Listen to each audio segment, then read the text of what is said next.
Alright, so welcome back everybody. So for this video, I'm going to show you guys how to play Wormholes. In this game, in Wormholes, we'll be picking up passengers from planet to planet, transporting them from planet to planet, and every time we are able to transport a passenger to another planet, we'll get victory points as well. We'll also get victory points by utilizing our opponent's wormholes. In this game, to make things easier to get around the solar system, we're going to be basically placing out artificial wormholes. We have a fabricator that can build these wormholes on our ships. And so we'll be spreading out these artificial wormholes to help us get around the galaxy a whole lot easier and make the trip a whole lot quicker for our passengers so they don't have to, sit on board for too long and they can get to their destination sooner. So that's basically the theme of the game. So let's show you guys how to play the game. Now, I don't have the map exactly set up 100% as it should be, only because I wanted everything in the camera pretty much. Okay, so first of all, I want to talk about just kind of the stuff we start with for setup. So we each get 3 energy tokens. This is what they look like. And we'll be utilizing these energy tokens for our turns. For every time we move from one space to another, to an adjacent space to another adjacent space, it's going to take an energy. And so we have 3 of them. That means we can basically move our ships 1, 2, 3 per turn, basically as an action. And those are our actions. Then there are a number of free actions that we'll have as well. We can deliver passengers. That's a free action, and we can do that as many times as it's possibly possible to do. Another free action we may take, we may also pick up passengers. If we're at a planet, we can pick up passengers. If we're at a space station, we can also pick up passengers as well. And it's a little different if you're picking up passengers from the space station than it is if you're picking up passengers from a planet. And you can only do this once per turn, so once you've done it once, you'll flip it over to this side to indicate that you've already picked up passengers for the turn, so just so you don't forget that you've done that. If you're the first player only gets 1 card for their starting hand, okay?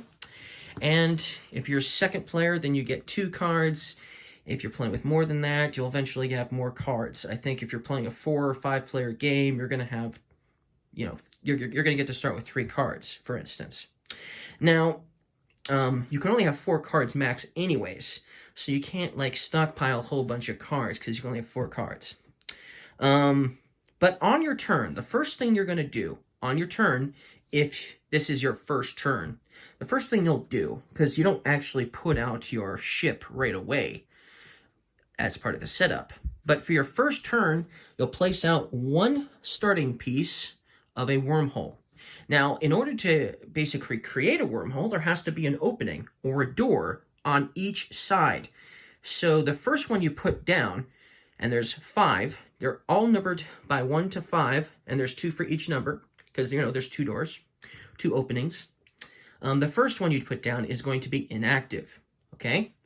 So let's just say I was going to go ahead and start my first turn, and I have this planet here that I want to try to go to, but it's all the way up there. I probably won't immediately go to that planet first because it's so far away. So I'll probably try to choose a planet that's a little closer, like this planet here that looks sort of like an ice planet, right? Maybe I'll plan on going there. So I'll put my wormhole here, because you're going to put it adjacent to your space station, okay? And then you're going to put your ship right on top, okay? Then, on my turn, I can move up to 3 times. So, for instance, I could move 1, 2, and 3. I could move right here, okay? So let's just say I do that. I move right to that spot here, because that took 3 energy. Every time you move once, you're supposed to flip these over to indicate you've used them so you don't forget you're out of energy, okay? So now that's how it would look like, because I used all 3 energy to go there. Now, I don't have any passengers to deliver there, but I haven't picked up any passengers yet either. So now I can pick up some passengers as well. So that's what we'll do. We'll pick up some passengers since we're in orbit of the planet, and Here's one more planet that I don't have. And here's another one I don't have. And here's another one I don't have. This one's actually the closest. So we'll plan on going there on my next turn. Now that I am adjacent to this planet, as a free action, I can also set up another wormhole on the spot I'm at, or on an adjacent spot as well. I think what we'll do is we'll place it right where I am exactly, which will now activate this wormhole, making it possible to go from here to there in an instant. Okay? Cool, right? Now you don't have to use the wormhole you're sitting on, okay? It's a free action to go from wormhole to wormhole. It's a free action. So you don't have to necessarily, I don't have to immediately teleport, or should I say, go from this end of the wormhole to this end now, because it is a free action that I can choose to do at any time that I'm able to. So now that there's a wormhole adjacent to this planet, and this is the first wormhole adjacent to this planet, you'll get the top one of these tokens. This one would be worth 1 extra point at the end of the game, okay? And there's one of these tokens for every planet in the game. There's a total of 8 planets, 8 different planets. And once you have put a wormhole, even if it's not active or inactive, does not matter. Once you've put a wormhole token next to a planet, and there's no other wormholes there, you'll immediately draw one of these tokens. And once all 8 have been visited, so here we have 1, 2, 3, 4, there's 5, 6, and then if you are the person who visits the 7th planet, that's worth 3 points.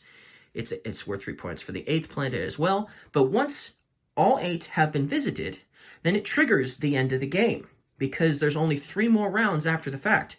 Everyone's going to get the same amount of turns. So if you're not the last player in a round, then you'll finish that round, and then once that round is over, you'll draw the next token for the 3rd to last round to indicate you've only got 3 rounds left. Then once everyone's gone and you begin the next round, you take another token to indicate there's only 2 rounds left. And then when you take this token, it means everyone's only got 1 turn left. And that is how these tokens will work. That is how you'll end the game. And then the player who has the most points by that point will win the game. Now, there are lots of different planets. Like I said, there's 8, okay? There's 8 different planets if you're playing from 1 to 3 players. And if you're playing with 4 or 5 players, there's actually 10 planets in the game. So there's actually 2 more planets that are in the game that you only play with if you're playing with 4 or 5 players, okay? But there's a lot of different planets. And so after you've visited 5 different planets, this isn't a different planet from the next one, but we've got 3, 4, these are all the same here. So no, not that one, not that one. So here's a 5th planet. So these first 5 are different. Once you have more than 5 different planets, for the extra planets that you don't have, that aren't these 5 that you've visited, so like this one would be one of them, so with this one, and then this one would be the other one, right? Well, that's 3 extra points for every additional planet you go to. So if there's 8 planets in the game, and you've visited all 8 planets, that's 3, 6, 9 points. That's a lot of points. And so you'll get a lot of extra points if you can visit every single planet, basically. So that's another way you're going to get points. You're going to get points by visiting all the planets, extra points, or even if you just visit 1 extra planet. So if you visit 6, then it's 3 points, okay? You'll get 2 points for every single passenger you deliver. So each one of these cards is just 1 passenger. So for every passenger you deliver, you're going to get 2 points. Then, when you use an opponent's wormhole system, so it doesn't give you any points if you use your own wormhole. But if yellow was using my wormhole, as in green, then I would get another victory point every time they did that. So your opponents are going to give you victory points if they use your wormholes. Your wormholes are always accessible to your opponents. They're never inaccessible. They're always accessible. But every time they decide to use your wormhole to get around, you're going to get points for it. So that's another way you'll get a lot of points as well, is by utilizing your opponent's wormholes. And of course, you don't get any points if you just use your wormholes too. Now remember, it's a free action to go from wormhole to wormhole. So if I wanted to go back to the space station, that wouldn't cost me a single action doing that. Now, if there was like another setup, so let's say there was a 2 here and there was a 2 over here, and I went from here to here, that would take an action to go from that spot to that spot. But then, of course, this would be active, not inactive if the other 2 was up. So then these are active technically, right? So if I went from here to here, that's a free action. Going from here to here, that's 1 action. So I would have 2 energy left. 2 energy left. And then if I went from here to here, that's also a free action. So I didn't use any energy doing that. So you see, you'll get around a whole lot easier once you have wormholes set up all over the board. That's how you're going to get a lot of victory points. If you're using your opponent's wormholes, you'll be definitely getting a lot of victory points that way too. So that's pretty much everything in the game. There's a couple of map rules as well. You can't usually move through asteroids or the sun. You can't land on planets. You can't go through them. That's the same thing with asteroids, and it's the same thing with the sun and the space station. But there are a few other things that could happen if you go to a nebula. So where's a nebula? Oh, well, we got some nebula here, for instance, all the way up there. If you go, you can basically, it's free to move onto nebula spaces or out of nebula spaces. It doesn't cost you an action to move out of a nebula.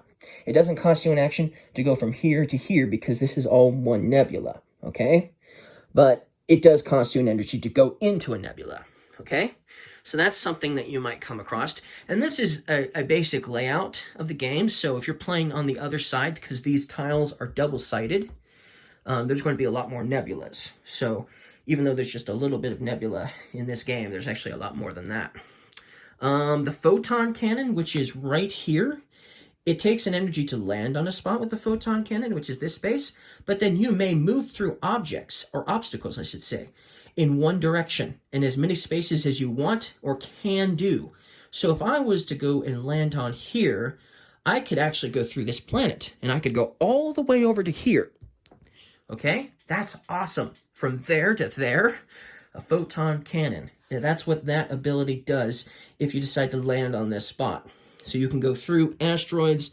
You can't land on asteroids. You can't land on planets, but you can go through them with the help of the photon cannon. So that's one thing that's going to happen that you could possibly do. The black hole, you must discard the top card of the deck and warp there. So if the black hole, which isn't actually in this game, if you were to land on a black hole, you would just draw this card, and then your ship would end up at the spot where this planet is, basically, which would be up here, if this was the planet that I drew. Then I would discard this planet, and that's it, okay? So that's how a black hole would work if you landed on a black hole, but there isn't a black hole in the basic game, just so you know. And then the other thing that's not in the basic game is wild wormholes, meaning they are already on the board as wild wormholes, unpredictable wormholes, if you will. And you can connect to your active wormholes of the same number with wild wormholes. So each wild wormhole will be a particular number. If you land on it, then you can basically go from that number of the wild wormhole to the number in your color, which is cool. So that's another way of getting around if you use wild wormholes, that feature as well. That's pretty much everything. There is a couple other things, I guess. So when you discard a card, because you can discard cards in this game, when you draw up to your hand limit of 4 cards, you can choose to discard cards you have that you don't think you're going to utilize to draw more cards for some possibilities of some closer planets. Or sometimes you'll be on a planet. So let's say my ship was here, okay, and I drew a card that is that ice planet right there. If I drew this, I'd have to discard it, and then I'd have to draw another card in its place. When you discard cards, though, they will not go to just a simple discard pile.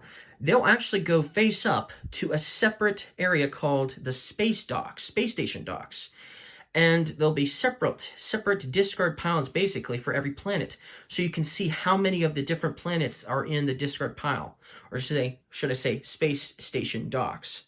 And then if you decide to draw cards from a space station instead of a planet, And if you decide to do, if you decide to draw cards from the space station instead of a planet, you don't draw cards from the deck. You draw cards that are face up in the discard pile, and you can choose up to 2 different planets. So if there's only one type of planet there, that means you can only draw 1 card. You can't draw 2 of the same card. You can only draw 1 card. Okay? But if there's 2 different planets there, you can choose between them and draw up to 2 cards. So, which is nice if you're trying to go to a particular planet. That's why you might want to do that. That's why you might want to come back to the space station. That might be a strategy worth trying to go to certain planets that are close by. So that way you can deliver more passengers. But basically, that's how you play Wormholes. I think I covered everything you need to know in order to play the game. So, if you guys liked my how to play video, don't forget to leave me a like, and I'll see you guys again next time. Goodbye.